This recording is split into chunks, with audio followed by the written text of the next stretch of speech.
Punjab public service commission के तहत महकमा पंजाब पुलिस में सब इंस्पेक्टर तैनात होने वाली खातून पुलिस अफसर ने अपनी पहली फील्ड पोस्टिंग में ही 100 से ज्यादा मुकदमात में मतलूब मुलजिमों को कैसे पकड़ा। मैंने इससे पहले भी गैंग्स के पर्चे दिए हुए हैं, मैंने इन पे पहले भी रेड्स किए हुए हैं, मैंने मंशियात के पर्चे भी दिए हुए हैं, उन पे भी रेड्स किए हुए हैं।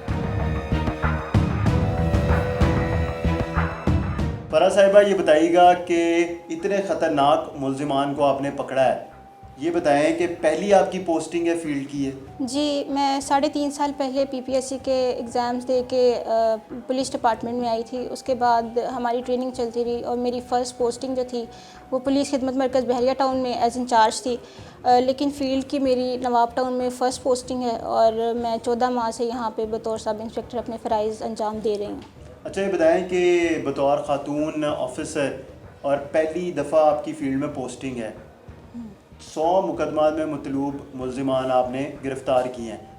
तो ये किन मुकदमात में मतलूब थे पुलिस को, किन किन थानों में इनके ख़िलाफ़ मुकदमात दर्ज हुए थे और फिर आपने इनको कैसे गिरफ़्तार किया? जी, ये बिल्कुल आपने ठीक बात कही कि ये 100 से ज़ायद मुकदमात में ये तीनों डकैत जो थे, डकैत का गैंग है ये मतलूब थे और लाहौर के मुख्तलिफ़ थानों में इनकी FIRs हैं और इन पे चोरी की FIRs हैं, डकैती की, झपट्टे की, गैंग्स की। तो अभी कुछ अरसे से मैं नोटिस कर रही थी कि हमारे थाने नवाब टाउन के एरिया में ये लोग डकैती की वारदात करते थे, झपट्टे की वारदातें करते थे। किन एरियाज़ में करते थे कि ये ठोकर से लेके अली टाउन रायमंड रोड तक, उसके अलावा ठोकर से नर्सरी चौक तक, पीछे UCP वाली साइड पे ये लोग डकैती की यानी कि असले के ज़ोर पे जो सॉफ्ट टारगेट्स होते हैं, जैसे जो सिविलियंस हैं वो बाइक पे आ जा रहे हैं तो उनको रोक के उनसे असले के ज़ोर पे उनके मोबाइल या उनकी कीमती चीज़ें छीन लेते थे या ख़वातीन से या ATM के बाहर ये वारदातें करते थे। तो इसके बाद फिर मैंने जो बैंक्स हैं जहाँ जिन एरियाज़ में ये वारदातें करते थे उन एरियाज़ के बैंक से, रेस्टोरेंट से, ये बैंक और रेस्टोरेंट्स में भी करते थे? नहीं, अंदर नहीं, मैं बाहर की बात कर रही हूँ। शॉप रॉबरी में भी ये मुलविस तो हैं, लेकिन मैं ये बात कर रही हूँ कि जो बैंक्स और रेस्टोरेंट्स वगैरह हैं या इस तरह की कोई भी बिल्डिंग्स हैं उन एरियाज़ की, तो मैंने वहाँ पे जाके उनके CCTV कैमरास की जो है वो फुटेज ली ताकि मैं इनको पहचान सकूँ, इनके चेहरे पहचान सकूँ।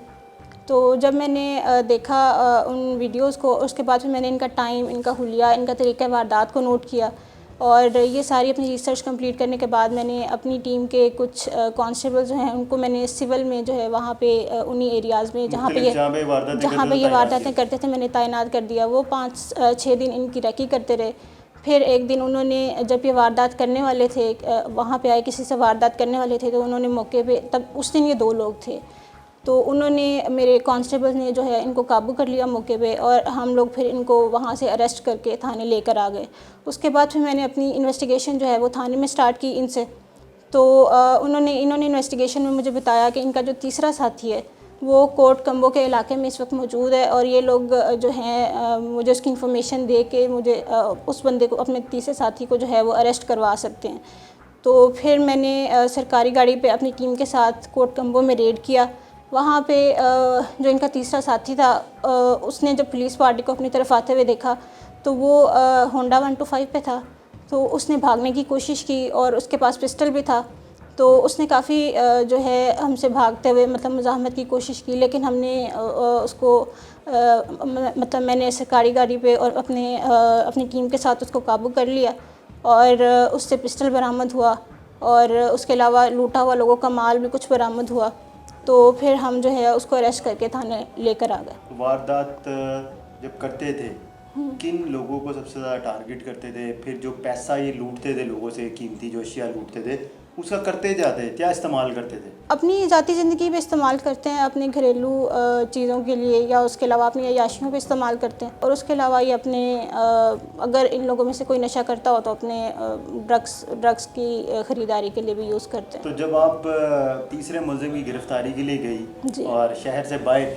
तो आपको डर नहीं आया